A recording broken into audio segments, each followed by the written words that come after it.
Hello, hello, hello, and thank you all once again, for tuning into my podcast, Real Talk About Life and Relationships. And today I have a guest with me, Mr. Devin Schubert. Am I pronouncing your last name correctly? You got it. You got Okay, it. yeah, good, good, good.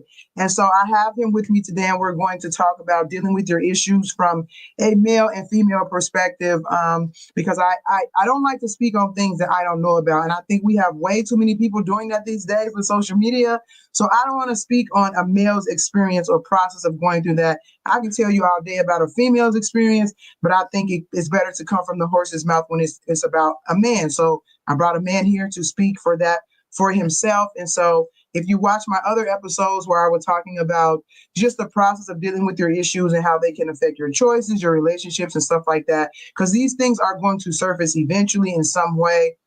And your body and your life, the way you organize your life and things like that will always give you signs of what is going on a more spiritual or subconscious level with you. And you have to be willing to recognize these things so that you can deal with them and actually grow as a person. And so that's where we're going to be continuing that discussion today. So before we dive right into it, Mr. Devin Schubert, if you want to go ahead and introduce yourself, and then we can go ahead into the conversation. Yeah, thank you so much. It's an honor to be here to support your listeners and what it looks like to have relationships. And I'm a coach. I'm a international best-selling author. I have spoken on multiple stages. Last year, I spoke on over 100 stages, and it's just been an awesome opportunity to help people be able to get into all that they're called to be able to be. But most of all, my biggest accomplishment is to be a father. I have 3 adopted children, and that is my bread and butter. That sounds really good. I like that. And that's a whole nother podcast as well, because you have a lot of people, not just men and women, kind of dropping the ball when it comes to parenting stuff as well. And I do have some courses that I'm teaching, actually my first parenting course that I'm teaching this year. So I really, really like that you said that it's a sweet spot for me. So, but anyway, we can maybe do that topic another time. Today, I kind of want to just talk about, again, a male's perspective of the stuff that you kind of have to go through when it comes to dealing with your issues. And so when I talked before, when I was saying about the different ways that it can surface in your life, I know, and for me, and then of course my clients and the people around me, I usually see them, I was saying, about 3 or 4 categories, which is your habits, your choices, stress also brings your issues out, and then I think those are the three that I guess emotional instability is another thing. So like when you overreact to certain situations and things like that, which I think might fit in those other categories. But I wanted to kind of get some feedback again from you, not only as a male, but as a coach. What are some ways that you notice when it comes to men that you can kind of see where your issues are, where they might be? Yeah, I would say when it comes to men, the one of the biggest things is the comparison factor. The Mm, imposter syndrome. Am I good enough? Is it mm, what does it look like from one man to another, from a man to a woman? Am I living up to what my capabilities are? There's a lot of those types of insecurities, but also it's really that comparison thing of, I know that I'm supposed to be at this certain level, and if I'm not there, I need to do more so that I can be able to get there. And that really brings up the stress. That really breaks us down to want to be able to strive rather than operating out of a place of rest or out of a place of our expertise. wow, that's really interesting. See, that's why I got to get a man in here, because I would have never thought that. You know what I'm saying? So when you saying striving because you feel like you're supposed to be up here and you got to figure out how to get up there, how does that play into an issue? Like, is it a self-esteem issue or an image issue? Like, how does that relate? Yeah, I think it's obviously different for every man. There's definitely the pride, the self expectation of who we are called to be, who we imagine ourselves that we're supposed to be. But I think that the true issue is that it's an identity issue. The Mm, identity issue is that you truly don't know who you're supposed to be, what your purpose is, and because you don't know what that is, then you begin to struggle. You begin to do things that you're not the best at doing. You maybe it is an opportunity for you to hand things off to somebody else to do things that are better at it than you are. Or maybe it's just delegation to be able to allow other people to utilize their gifts so you can do what you're best at. Right, right. Wow. So I know, so when a man is in this mindset of like trying to strive, like you said, the comparison, and I know women compare themselves to other women too, but I think the way you're saying it, it seems like it's based more on like accomplishments and kind of achieving stuff, as opposed to women seem to compare themselves more when it comes to like competing with other women actually for men's attention. And so I can see the competing thing from that perspective. But when it comes to like men, and you're saying that striving to be can be a sign of an issue, can you give like talk to the men about how they can pinpoint if it's a healthy way of striving or if it's a sign that there's a deeper thing going on? Yeah, when it comes to understanding like that pinpoint accuracy of it is you really need that clarity. You need that clarity of, do you know where you're going? Do you know what that next step is? Do you have those dreams and those visions of getting there? But when you think about that next step, when you think about those next steps and how you're going to get there, does it cause you to immediately bubble up? Does it cause you to cause that stress? Does it bring in unhealthy emotions? And the best way that I can describe those is that it's not a place of operating out of peace. Now, there's times to where we do need to push in and we need to grow and we need to, man up. But there's also times to where we need to say, you know what, I need help. There's times to where we need to say, you know what, I need to just take a step back so that I can take a step forward. Do you recognize that a lot of times when people fall, a lot of times people seemingly they pretty much will always fall backwards, and they'll fall backwards in the cartoons and the movies, things like that. And we do that in life as well. We fall backwards because when you're going and you're not going forward anymore, you're going backwards. But the only way that you can get up is by getting up and going forward. Whenever you get up, you're going forward again. And so a lot of times people feel like when they fall, especially men, we feel like we're a failure. We can't do this anymore. We don't have other people around us because we haven't chose to open up and share those things. But when we do get up, when we do open up, and when we do allow other people to help us, then we're able to get up and we're able to take that step forward. So anytime you get up, you're automatically taking a step forward. Yeah, I like that because I think that for a lot of men that might have this striving attitude, you feel like if you need to take a step back from that, like you said, that you might take it as you being a failure or something like that. And so just to reframe that and understand that not only is that normal, but it's in many ways is healthy. I think it's a good thing for, of course, not just men to know, but even people in general, because we can get in our heads about when we think we're not moving forward in the way that we're supposed to be moving forward, that something is wrong. And a lot of times we take those things negatively, but it is maybe a sign that you need to stop and take care of yourself. And like you say, maybe this is not your wheelhouse. Maybe this space is for somebody else to feel. And because you're not operating in your where your sweet spot is, you're taking up the space for other people to operate where their sweet spot is so that you all can work together to move forward, as opposed to you trying to carry the burden of all these things on your own. I think a lot of men, and I hear this a lot, and you can kind of speak to this for yourself. It seems like men feel a lot of burden to have to carry things, whether it's their family or their wife or whatever they're responsible for. It seems like they feel a lot of weight and burden having to do that. Can you talk about that a little bit from your experience as a man, what that is and how that feels and everything and how it affects you? Yeah, I mean it's absolutely true. There's society puts on us that men are supposed to, carry the family, and whether or not women acknowledge it or there's the women movements, whatever all that looks like, ultimately it comes back to the man that wants to be able to lead the family, that wants to be the breadwinner, that wants to provide for the family. And one of the biggest examples that I can show of this and to be able to see it in culture is, I'm a single dad. And so as being a single dad, with 3 kids. You want to know what I see all the time? I see people Mm. reaching out and helping the single moms. I see single Ah, mom days. I see single mom wow. ministries. I see nonprofits. I see all Wow. these things to reach out and help the single moms. That's awesome. Great. And then what is it? The men. What about the single dads? We Yeah. still have to go to work and work 40 hours a week and Mm. be able to take care of the kids. What if the mom's not involved? What if it all does rest on us? For Mm. me, it was 5 years of all by myself with one child, one of my 3 kids, because of the struggles that he had. And Mm. so I couldn't receive any help. I couldn't receive any benefits or any extra types of services because I was a single dad and not a single Wow. mom.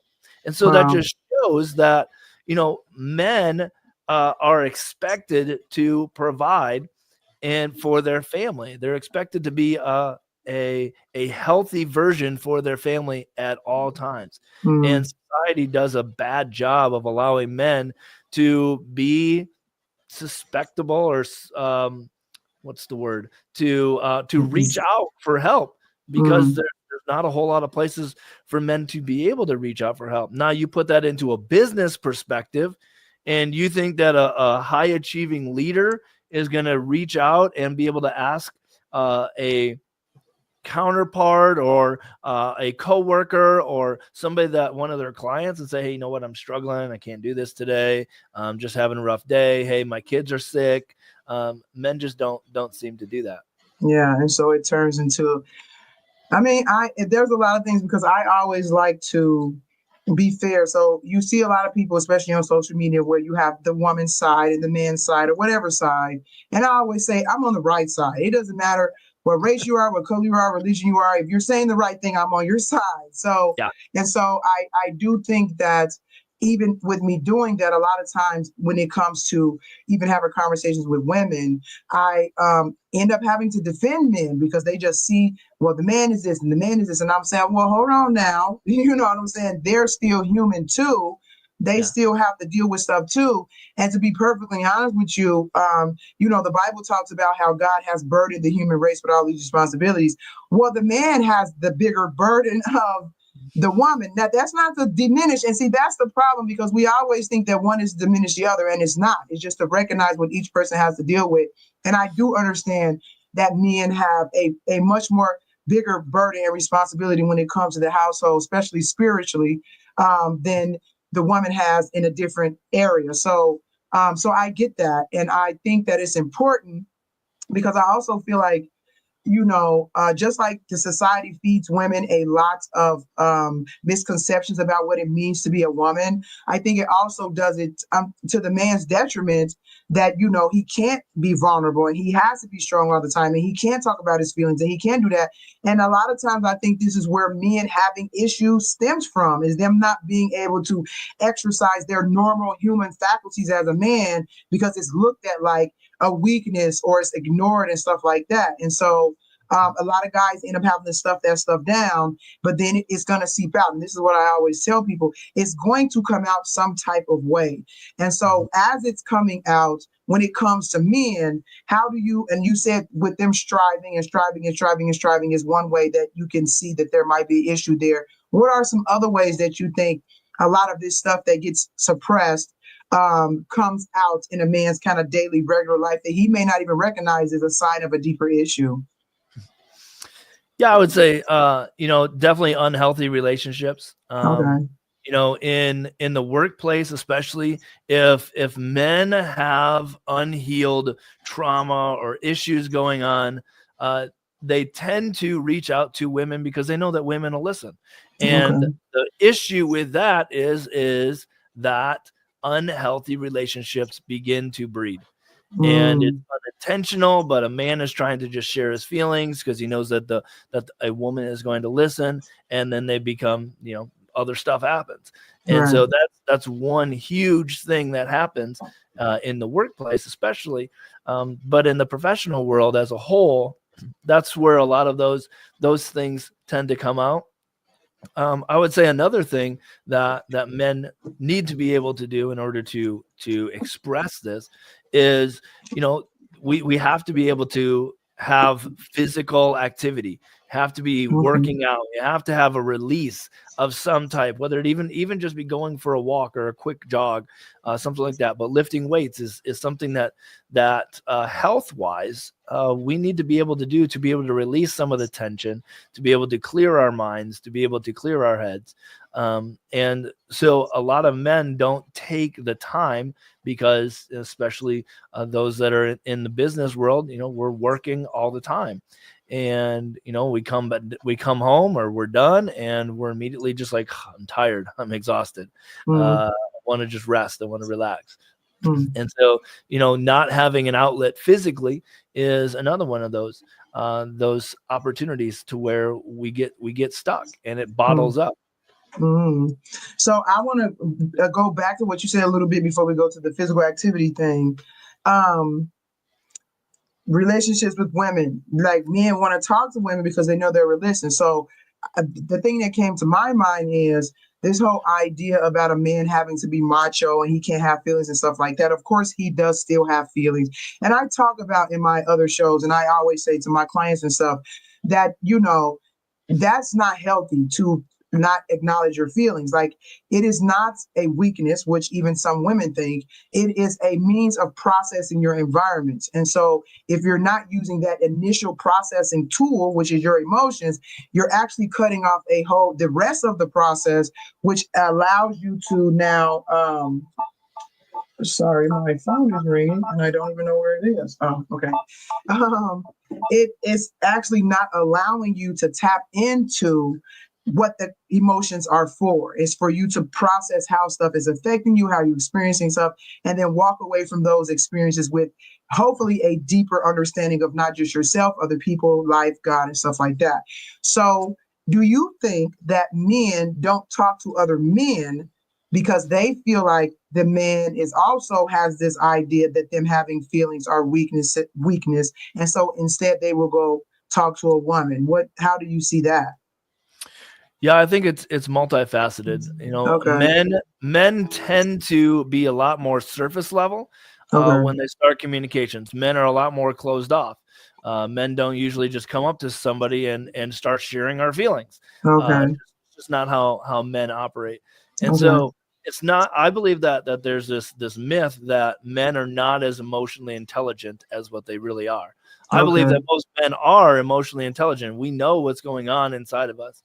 But we don't know how to release it, or we don't have the avenue to be able to release it in a healthy way. It takes two men a lot longer to form a relationship to where they're open to sharing their deficiencies or their struggles or anything like that than it does for a woman, or even for a man to a woman, because of the personalities that men have. It's a different type of mindset for a man to a man than it is for a man to a woman, or I'm guessing a woman to a woman. So do you feel like that's taught, or that's cultural, or do you feel like that's just how men are wired? I think it could be all three. Definitely there's culture that comes along with that. But I do believe that ultimately men need to learn to open up. I believe that it's probably comes from your relationship with your father. And what type of relationship you had with your father is going to really be how you see and view other men around you as well, and how open you're going to be. Okay. So now when it comes to, you go talk to a woman because you know she's going to listen. And then you hinted to it leads to other things, which like you said, sometimes unhealthy relationships. So can you talk a little bit more about that? Because I do know, and I mean, I see it on social media all the time, and it's actually kind of sad. Men feeling burned by women, or feeling like if they try to express themselves to women, they just end up getting shut down, or they end up in very, very dysfunctional relationships with women, and they're not sure exactly how they got there. So can you talk a little bit about the relationship part of it, about when men do try to open up with, not try to open up with women, but when they do open up with women, how that can lead to kind of some dysfunctional things when it comes to their relationships? Yeah, so there's always just this emotional attachment that comes when you start sharing your feelings, when you Mm, start sharing your struggles. You know, we connect with people in multiple different ways. One of the major ways that we connect with people is through stories. And we see that in the Bible. Jesus was mm, sharing parables. You see that through movies. It's a whole thing as a story. You see that through books. What mm, happens when you tell stories is your brain releases this oxytocin, and mm, it forms this trust, and that's the trust factor of your mm, mind. So you're connecting with somebody mind to mind, and then when you start to get deeper and you start to share your feelings of what you feel about that story or about the situation, then you start to connect heart to heart. And that is mm, where it gets unhealthy, to where you're starting to form a bond with somebody and you don't even recognize it because you're emotionally starting to become attached, and there is that sucking in of each other, that you want to be able to Mercy continue to detected at the hear front door. what's going on with them. yeah. So now sorry, I have so many noises going off here. My phone ringing, that phone ringing, my Alexa talking. Okay, okay, now you said the unhealthy thing is making the connection, and I'm sure that's not exactly how you meant to say it, because making the connection is not the unhealthy part of it. It's who you're making the connection with, I'm assuming, right? So, because some of these, and I would say even the same thing for women, sometimes you open up to people or you trust men that really haven't shown that they're um, that trustworthy. You know what I'm saying? So you're so much looking to make a connection, to feel loved and stuff like that, that like you say, you share your life and then all of a sudden this connection is there, but you haven't really got a good sense of the person that you're sharing this stuff with.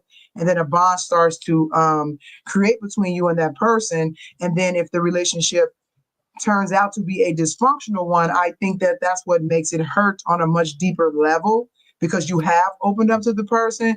So, what when it comes to men and kind of opening up and it becoming like a dysfunctional thing, because yeah, it's becoming a dysfunctional thing. Would you say that that's because um some women are not, I don't want to like make it seem like I'm trying to vilify women, because I'm not, but doesn't it depend on the type of woman that it is? I guess that's a better way to ask, or like, expound upon that if you don't mind, please. Yeah, yeah. So I guess I would explain it this way: is that men and women, we have, we have this circle of influence. Everybody Mm-hmm. has a circle of influence, and how much you allow somebody into that circle, whether it's a friendship or an acquaintance, or it's a relationship to where we're friends, or it's more intimate to where we're going to start dating, or like a marriage type of relationship. And so what happens is, as we continue to have these conversations and we're sharing feelings to feelings, you begin to open up. You're sharing your feelings, so you're getting smaller into that circle. But what happens is that you're opening up your heart to allow more of that person in.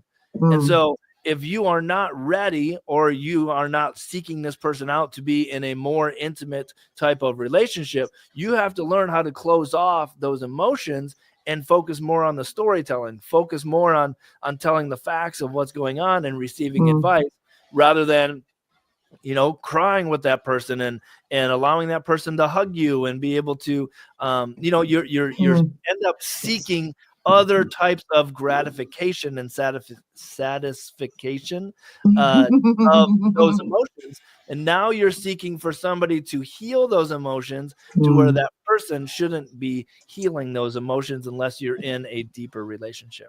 Oh wow, very, very interesting. Wow.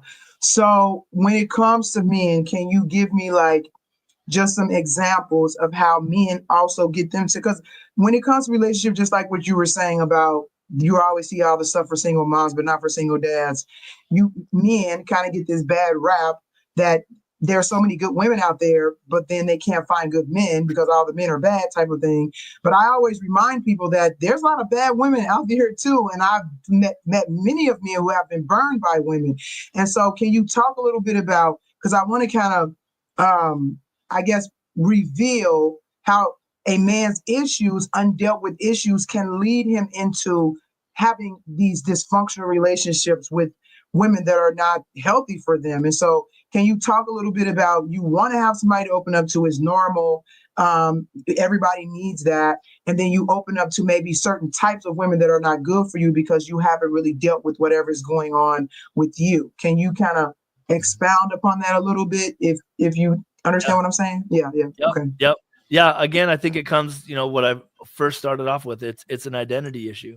And Okay. when we get hurt, when we find a certain type of person that we're drawn to, a lot of times we're seeking a healing. We're seeking that person to cover up or to solve that issue inside of us, to where in reality, it's really a me problem. It's a me problem that I need to be able to figure out myself, or with God, what I need to do in order to resolve that.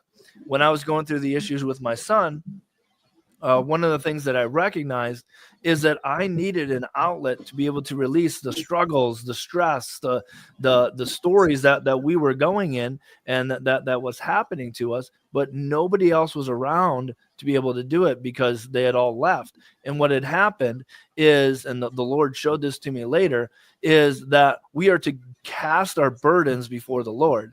And what I was doing is I was casting my burdens before other people and then taking them to the Lord. And so it was so heavy for those people to be able to understand and try and relate. And so when it comes to forming relationships with other people and being able to find that right person or that right mix, they say that you shouldn't join into another relationship until it's, a year or however long you were married. There's wisdom in that you need to heal the broken pieces. Otherwise, you bring somebody else in, and the first things that you share with them are the broken pieces, because that's on the outward layer. And so what do they get? You get broken pieces, and a person that's either healthy or unhealthy, it doesn't matter. All you're giving them is unhealthy pieces. And that's how you continue to draw those people. And so, as men, we may not show those things until it gets into a deeper relationship, or you get to know them a little bit, you feel more comfortable. That's where the toxicity comes in. And for the women coming into the man's life, men are just looking for some type of companionship, somebody to heal those broken pieces. And the woman, whether it be right or not, a woman forms is that nurture. A woman is meant to nurture, and it's not that men are out there looking for a mom, but they're looking for somebody to come in and nurture those broken pieces. Help me be able to process these things. Give me just a way to be able to express things. And that's how I believe unhealthiness happens, even from a man's perspective. Yeah, because you're basically looking for the person kind of like for the wrong reasons. It sounds like what you're saying. And so just because of that in general, it kind of can turn into a dysfunctional setting, even if that's not your intention or the other person's intention. So yeah, I mean, it's kind of surprising me a little bit about what you're saying, that men are looking for these things, because I didn't think that men, I mean, I know some are, don't get me wrong. I try very much so not to put people in a box and classify all of them the same way. So I know all men are not looking for it, but I haven't heard a man say that before, that a man is looking for kind of care and nurturing and stuff like that. And it's kind of like, oh, okay, I guess they do look for stuff like that, but I don't think they directly say it. They just kind of have it in mind. But what? Yeah, I would definitely say that it's unconscious or it's subconscious. Okay. Like there's just that drawing in. Okay. I would say if you ask most men, they won't say that. They definitely won't use those words. Yeah. So, but I would tell you as a woman, what we do know that most men are looking for is sex. And so I kind of want you to speak on that a little bit before we wrap up, because I can then, in my understanding of just kind of observing men and seeing the different ways that their issues might be playing out in their life, like you said, trying to overstrive when it comes to trying to reach a goal, or the way that they choose women, the relationships they get into. But I also kind of have a sneaky suspicion that sex can also become a way that can uncover a deeper issue, because, that's a really big thing for men, most men, not all men, but yeah. So can you speak on that a little bit about how a man might be using sex as well to kind of hide his issues, or they may be a sign of a deeper issue? Yeah, absolutely. When it comes to men desiring sex or wanting sex, or going after that being, their main thing that they're looking for, it ultimately comes down to, again, their identity issues. They're broken, Okay. they're hurting, they're wanting something to, even though it's temporary, cover that up. It really just it Mm, allows men to be able to just shut off the world around them. So, okay. it's another type of addiction that men Mm, can get into. And for women, you speak to this, it's more of an emotional type of mm, thing. And with mm, men, there is some emotional connection there with that. But with men, it's that physical release. It is and more of a psychological thing that men are like, okay, she cares about me, she wants to be with me, it feels good, those types of things. And so for men in those relationships where sex is the foundation of it, it's immediately built on a very unhealthy foundation, because it's mm, not built on two people knowing each other's identity. mm, It's now mm. built on two people who like each other's physical body parts. Yeah, yeah, yeah. Okay, wow, that's really interesting. I feel like, and I probably say this a lot. This can We can talk about this more, because like so many questions are coming to my mind about everything you're saying, because I really like to pick people's brains. And you're saying some stuff that I kind of didn't expect you to say, and it's like I kind of want to explore a little bit more, but I don't want to take up your time and make this podcast too long. So whenever you're ready to come back and we can dive into this conversation a little bit more, I am more than happy to do that. But I just kind of want to wrap up with some, I guess, some takeaways, which I like to do with my podcast, so people have some things, because I say real talk about life and relationships, because there's a lot of you get a lot of information out there with social media, but a lot of it does not really tell you how to get to the root of the problem, and then start working from there to fix yourself, your life, and whatever's going on. So I like to give people some takeaways of like, okay, we're talking about this stuff, but this is how you begin to apply it practically, so that you can start moving in a more healthier direction. So what kind of pointers, maybe one, two, three things that you can say, that you would say to men about dealing with their issues that might be leading them into an unhealthy mentality professionally, unhealthy relationships, and maybe even using sex to kind of deal with some things? What are some other things, pointers you can give to men just to walk away from after watching this podcast today? Yeah.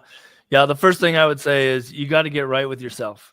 You Mm, have to be in a place to where you are confident in yourself, not just confident in an arrogant or a prideful type of way, but mm, truly who you are on the inside, and be okay with other people knowing who that person is on the inside.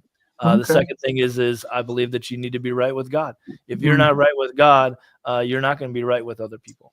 mm, And the third thing that I would say is to find an accountability person. Find a brother that you can be able to reach out to when you do have those struggle times, and set up those boundaries of like, hey, I just need somebody to be able to vent to be able to struggle with, to be able to cry with. Like, I need to be able to release some of these emotions, these stresses, these struggles, so that I can continue to grow into being the healthiest man that I can be. yeah. I like it. I like it. Thank you so much for coming on. I really appreciate your time. And if again, before we wrap up, if you want to let people know how they can reach you, if you have anything going on, any events or programs or anything like that, before we go ahead and wrap up today, that would be great. Yeah, absolutely. My number one way to be able to get a hold of me is through Facebook, Devin Schubert. You'll be able to see me in my orange jacket. Another opportunity is I have been helping people tell their stories. And so I'd love to be able to give your listeners one of my most sought after ebooks. It's called Create Better Stories. Helps you be able to write your story in the best way to be able to draw people in. And you can get that at createbetterstories.com. Okay, I'll put the link either above or below this post, depending on what platform you're watching us on. But thank you so much, Devin, for sharing your thoughts with me about these different issues that everybody goes through. It's not just men or women, but everybody goes through them. And so I just want to help people get on the right track to lead to a healthier life for themselves and also their relationships. So thank you so much for contributing to that. And thank you for being on. Yeah. So thanks. Thank you. Yeah. Bye. Have a good day. Yeah.